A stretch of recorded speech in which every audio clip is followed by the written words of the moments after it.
Ya, Shalom Bapak Ibu Saudara yang terkasih dalam Tuhan. Bagaimana kabarnya semuanya? Saya berharap dan berdoa kita semua ada di dalam damai sejahtera Tuhan dan kesehatan dan pengharapan akan Allah melalui firman Tuhan pada kesempatan ini. Nah, Ibu Bapak Saudara yang terkasih di dalam Tuhan Yesus Kristus, mari bersama-sama pada kesempatan yang indah ini kita belajar kepada satu firman Tuhan yang terambil di dalam kitab Mazmur, Mazmur 128 ayat 1 sampai 6, yang demikian firman Tuhan untuk kita sekalian. Berbahagialah setiap orang yang takut akan Tuhan, yang hidup menurut jalan yang ditunjukkannya. Apabila engkau memakan hasil jerih payah tanganmu, berbahagialah engkau dan baiklah keadaanmu.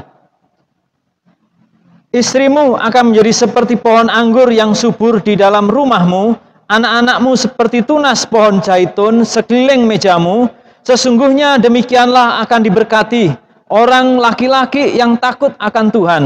Kiranya Tuhan memberkati engkau dari Sion, supaya engkau melihat kebahagiaan Yerusalem seumur hidupmu, dan melihat anak-anak dari anak-anakmu damai sejahtera atas Israel. Amin. Nah saudara, mari jauh sebelum kita akan mendengar firman Tuhan ini, kita memohon berkat dan pertolongan Allah di dalam doa.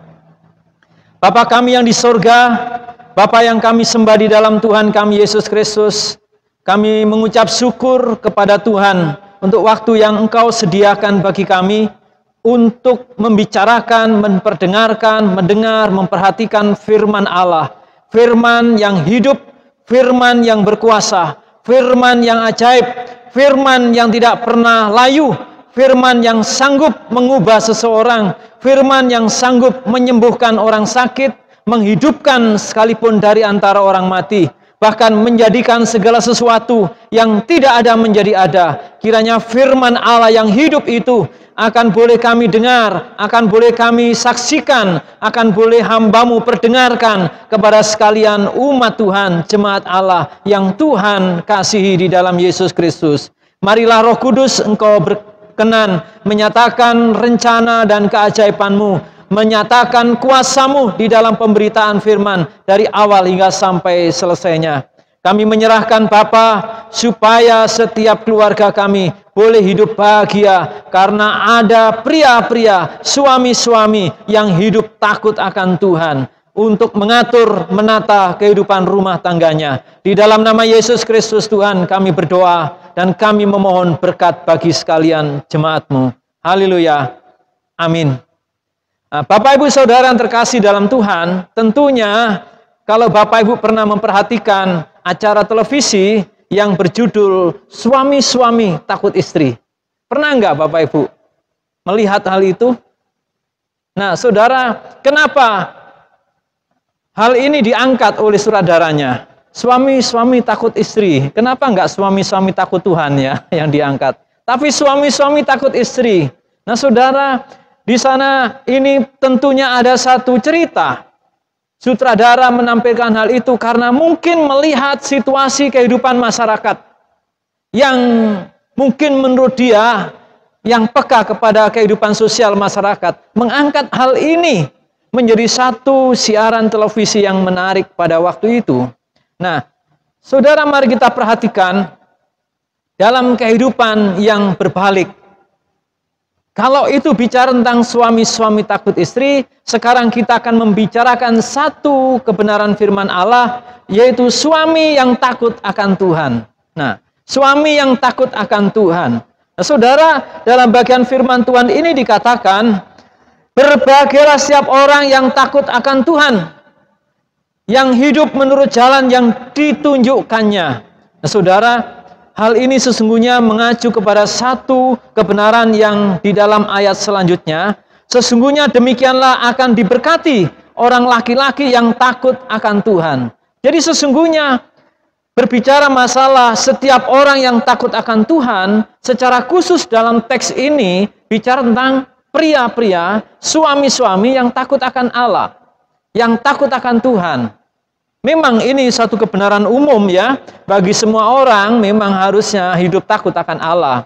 Tetapi mari kita melihat pada satu poin saja yang khusus, yaitu pada kesempatan ini bicara tentang suami yang takut akan Tuhan. Apa artinya takut akan Tuhan? Orang yang takut akan Tuhan adalah orang yang beriman kepada Tuhan dan mentaati setiap firman Allah dengan sukacita. Artinya orang ini hidup berjalan sesuai dengan petunjuk Tuhan. Dia akan hidup dan dikendalikan oleh Tuhan. Dia akan memimpin rumah tangganya dalam petunjuk Tuhan. Nah, suami-suami yang takut akan Tuhan adalah suami yang bergaul karib dengan Allah. Orang yang hubungannya akrab dan dekat dengan Tuhan. Orang yang mencintai Tuhan. Kalau ada suami-suami seperti ini, istri-istri jangan takut. Kenapa? Saya jamin istri saudara, istri saudari, atau suami saudara tidak akan pernah punya wanita idaman lain. Kalau suami-suamimu takut akan Tuhan. Tetapi kalau suami-suami hanya takut istri, kemungkinan besar akan punya Sama juga saudara, ketika istri takut suami, kemungkinan juga punya Tetapi kalau istri punya hidup yang takut akan Allah, takut Tuhan, pasti dia akan mencintai suaminya. Hal ini sama di dalam kehidupan keluarga itu. Nah, sekarang kita mengerti betapa pentingnya suami takut akan Tuhan. Saudara, dalam bagian firman Tuhan ini, suami yang takut akan Tuhan, kita akan perhatikan bagaimana Tuhan menyatakan kehendaknya tentang janji kepada orang yang takut akan Tuhan, secara khusus pria atau suami yang takut akan Tuhan. Nah, saudara, apa manfaatnya bagi anak-anak muda? Ya tentunya dia akan mempersiapkan suatu saat dia menjadi seorang pria, suami yang takut akan Tuhan. Tentunya juga apa manfaatnya bagi wanita-wanita yang masih belum punya pacar. Dia akan berpikir nanti kalau punya pacar, aku cari calon suami pacar yang takut akan Tuhan. Demikian pula bagi ibu-ibu yang sudah punya suami. Wah, dia akan tentunya harapannya bangga dengan hal ini. Nah, saudara yang kasih dalam Tuhan, bagaimana Tuhan membuat suami yang takut Tuhan itu membuat rumah tangganya hidup bahagia. Ini janji Tuhan. Berbahagialah setiap orang yang takut akan Tuhan dan yang hidup menurut jalan yang ditunjukkannya. Maka rumah tangganya akan hidup berbahagia karena apa? Istrinya akan hidup menjadi orang yang bahagia, anak-anaknya akan hidup menjadi orang yang bahagia. Itu adalah berkat dalam kehidupan rumah tangga di mana ada pemimpin keluarga, ada kepala rumah tangga yang hidup takut akan Tuhan. Coba kita perhatikan janji Tuhan berkenaan dengan kebahagiaan keluarga rumah tangga yang di mana di situ ada suami atau pria yang menjadi pemimpin keluarga takut akan Tuhan. Yang pertama saudara, janji berkat Allah dinyatakan, orang itu akan diberkati pekerjaannya. Saudara perhatikan dalam ayat 2. Apabila engkau memakan hasil jerih payah tanganmu, berbahagialah engkau dan baiklah keadaanmu. Jadi saudara, di dalam Mazmur 128 ayat 2 ini, apabila engkau memakan hasil jerih payah tanganmu, artinya apa? Dia bekerja dan mendapatkan hasil. Dan ketika ia memakan hasil itu, dia nggak takut ada polisi atau tidak ya, akan menggerebek rumahnya. Nah kalau dia koruptor, dia kerja, dia mau makan aja sudah bingung, nggak tenang hatinya. Tetapi dalam firman Tuhan ini, apabila engkau memakan hasil jerih payah tanganmu, berbahagialah engkau dan baiklah keadaanmu. Nggak terburu-buru bisa menikmati makan. Kalau dia minum kopi, ya dia bisa minum kopi dengan tenang. Minum es teh, ya segar sekali. Dia nggak keburu-buru. Nah, ayat ini bicara tentang pekerjaan sesungguhnya. Bukan masalah makan, tetapi masalah pekerjaan. Tanggung jawab seorang pria atau suami kepala rumah tangga terhadap rumah tangganya. Jadi lihatlah pria yang takut akan Tuhan dalam pekerja dalam bagian ini. Hal ini penting bagi Allah. Karena Allah mau memberkati. ketika orang-orang bekerja sebagai pria-pria bekerja, suami-suami mau berjuang bekerja dengan benar, Tuhan akan memberkati. Sehingga dia mengalami damai sejahtera. Banyak orang bekerja tetapi bekerjanya takut pada istri. Kenapa? Karena dia dituntut oleh istrinya, dituntut oleh anak-anaknya, dituntut oleh persaingan yang ada di sekitar rumahnya. Sehingga ia bukan karena takut akan Tuhan, tetapi karena tuntutan. Wah, itu membuat pria-pria menderita, membuat pria-pria mengalami hidup sengsara dalam hidupnya. Kenapa? Dia takut persaingan yang ada, takut kepada istri dan anak-anaknya. Tetapi prinsipnya nggak begitu. Harusnya suami yang takut akan Tuhan memang harus bekerja keras. Sebagaimana dalam kitab Kolose pasal 3:23 dikatakan, jadi lakukanlah segala sesuatu seperti untuk Tuhan dan bukan untuk manusia. Itu prinsip dasar. Pekerjaan seperti untuk Tuhan, ini berbicara tentang dia memiliki tanggung jawab kepada Allah. Di dalam pekerjaan sekalipun, dia memperhatikan Tuhan. Di dalam pekerjaan sekalipun, ia masih melibatkan Allah dan ingin melayani Tuhan melalui pekerjaannya itu. Hal inilah yang terjadi harusnya dalam pribadi suami-suami yang takut akan Allah. Kalau ada pria-pria bekerja dalam sebuah perusahaan seperti itu, kalau ada pria-pria bekerja seperti itu di tengah-tengah pemerintahan sebagai negeri sekalipun, wah, betapa bahagianya bangsa ini. Betapa bahagianya majikannya. Kalau ada pria-pria yang bekerja sedemikian rupa untuk perusahaan itu, dia pasti akan dipakai. Tetapi saudara, ketika hal bekerja pun, iblis juga berusaha untuk merusak, dan iblis pun bisa mensukseskan pekerjaan Anda. Tetapi Allah ingin memberkati anak-anak Tuhan yang hidup takut akan Allah. Dia lebih takut kepada Allah daripada kehilangan pekerjaan sekalipun. Coba saudara, kalau dalam sebuah pekerjaan dituntut korupsi, saudara pasti akan melepaskannya. Saya pernah bekerja di perusahaan yaitu di Tambak Udang. Dan di sana ada banyak sekali orang-orang yang tidak jujur.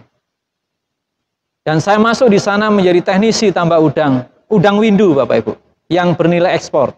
Tidak hanya untuk kita, tapi diekspor ke luar negeri.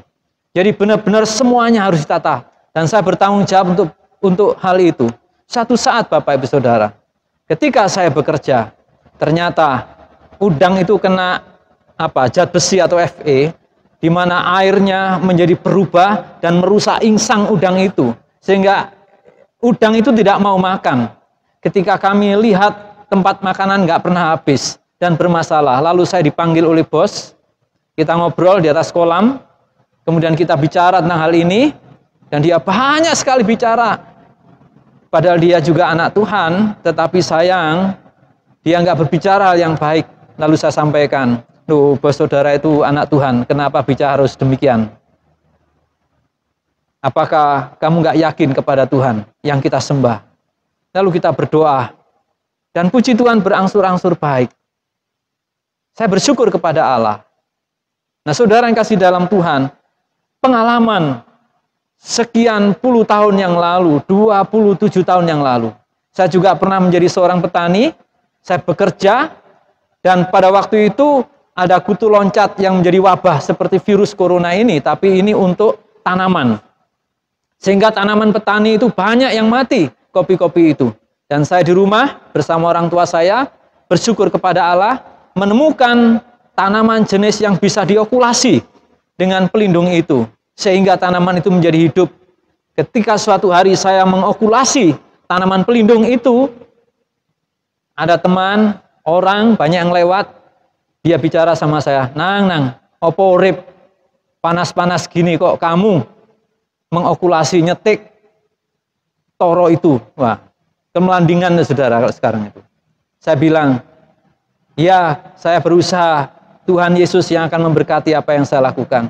Saya sampaikan sederhana itu. Dan yang terjadi apa? Sampai hari ini tanaman di rumah masih hidup. Itu 27 tahun yang lalu lebih. Saya jalankan itu. Dan pelindungnya masih hidup sampai hari ini. Nah saudara, ketika kita bekerja dan benar-benar untuk Tuhan, hati kita untuk Tuhan, ada banyak yang Tuhan kerjakan sampai hari ini. Sama Bapak Ibu, kalau Anda bekerja untuk Tuhan, saya percaya Tuhan pun akan memberkati pekerjaan Anda. Yang kedua, diberkati dalam hubungan rumah tangga. Dalam bagian ini saudara, dikatakan, istrimu akan menjadi seperti pohon anggur yang subur di dalam rumahmu. Anak-anakmu seperti tunas pohon zaitun sekeliling mejamu. Apa artinya pemazmur menyampaikan berkat kepada keluarga, kepada pria, kepada suami yang hidup takut akan Allah. Hubungan dengan pekerjaan Tuhan memperhatikan. Hubungan di dalam keluarganya pun Tuhan memperhatikan. Istrinya digambarkan seperti pohon anggur yang subur di sebelah dalam rumahnya. Jadi saudara, pohon anggur itu sebenarnya nggak ada berfungsinya. Untuk api pun dia nggak bisa memberikan hal itu. Jadi ya nggak berfungsi sebenarnya untuk ukiran bangunan, tidak laku pohon anggur itu. Tetapi pohon anggur itu istimewa loh. Tuhan Yesus Kristus sendiri pernah mengatakan, akulah pokok anggur dan kita adalah ranting-rantingnya. Nah saudara, pohon anggur ini adalah tanaman yang lemah, tetapi harus dilawat dengan lembut. Kalau pohon anggur ini tidak dirawat, maka ia menjalar kemana-mana dan tidak menghasilkan buah walaupun kelihatan subur. Maka dia harus dipotong, harus diatur. Jadi demikian, ketika suami takut akan Tuhan, Tuhan rupanya menata, mengatur istrinya di rumah itu menjadi pribadi yang sungguh-sungguh membahagiakan bagi seisi rumah itu. Nah, hal inilah yang patut Bapak, Ibu, dan saya lakukan, menjadi pribadi yang takut akan Tuhan. Saudara sebagai suami, saya sebagai suami tidak bisa mengatur istri secara penuh karena apa? Dia punya pribadi ya. Tapi Allah yang kita layani, yang dimana kita takut akan Tuhan, akan menyempurnakan apa yang kita kerjakan, apa yang kita lakukan. Betapa bahagianya keluarga ketika digambarkan, yaitu wanita, istrinya itu seperti pohon anggur yang subur. Nah saudara, istri itu lemah, harus dihormati. Supaya apa? Doa suami enggak terhalang. Itu pesan Rasul Petrus kepada jemaat di perantauan. 1 Petrus 3 ayat 7 itu. Nah saudara, dalam bagian inilah sesungguhnya menjadi satu kekuatan bagi kita. Hubungan dalam keluarga pun Tuhan memberkati. Terlebih anak-anaknya dinyatakan seperti tunas pohon zaitun sekeliling mejamu. Wah, tunas pohon zaitun. Bapak, Ibu, Saudara, pohon zaitun merupakan salah satu pohon yang berharga bagi orang Yahudi. Sama pohon anggur juga. Pohonnya kokoh kalau pokok zaitun ini. Dan berbuah lebat. Bila tidak ada gangguan yang berarti, pohon zaitun ini bisa mencapai beberapa abad.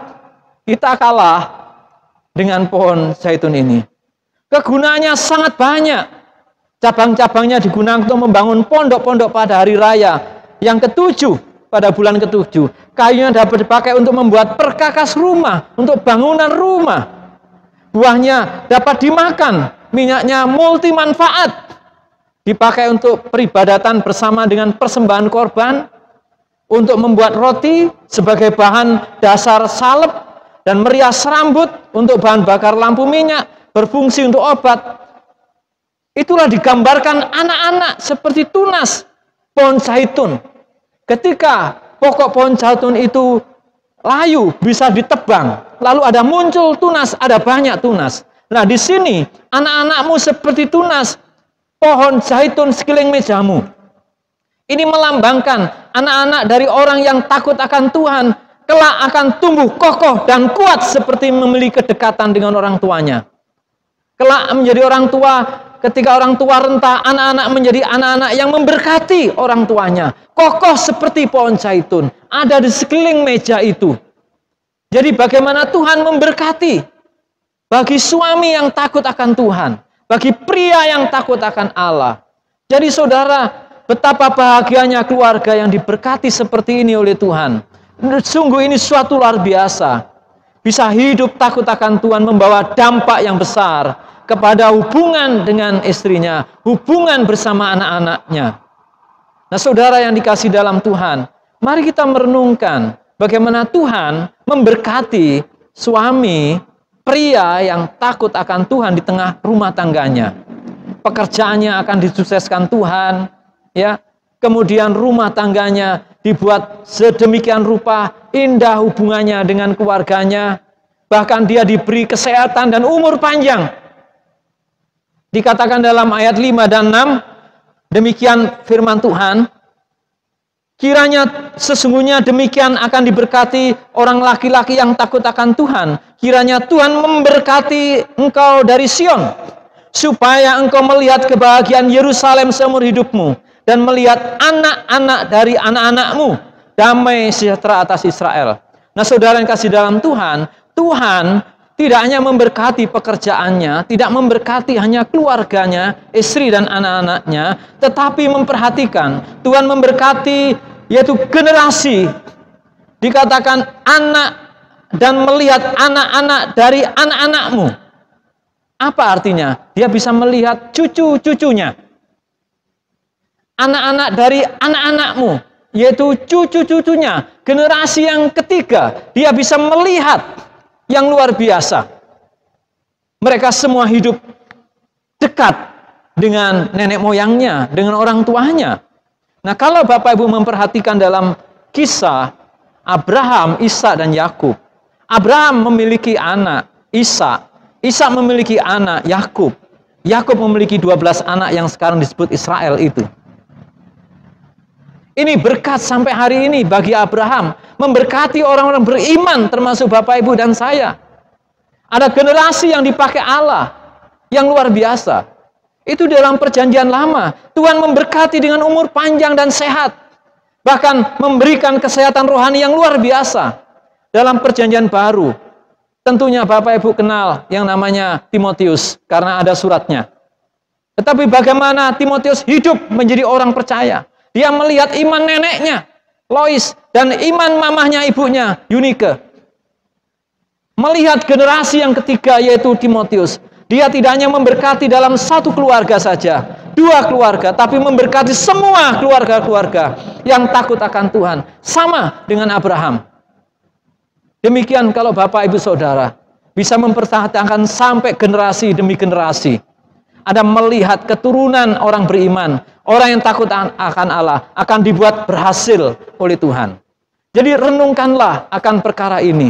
Jadi betapa pentingnya, hai suami-suami, hai pria-pria, hiduplah takut akan Allah. Tuhan akan memperhatikan pekerjaanmu. Tuhan memperhatikan keluargamu. Tuhan memperhatikan generasimu. Itulah janji Allah kepada firman Allah ini.